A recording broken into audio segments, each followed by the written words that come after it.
Um, Kaunting panahon pa kailangan namin. At actually, kilala ko na yung testigo kung sinasabi ko. Tagal ko na kilala.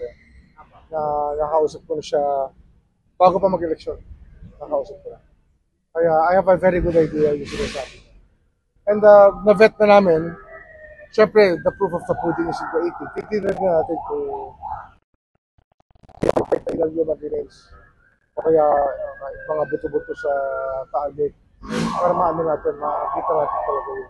Hindi, ang mahalaga, determinado siyang magsabi ng totoo. Yun ang mahalaga sa lahat. May mga binanggit na siya sa amin.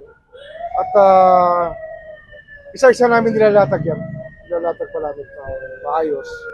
Sabi ko nga, case build up yan. Hindi naman basta-bastang paglabas ng testigo, ito na yung korte, hatol na, hindi gano'n eh. Proseso po yan. Proseso.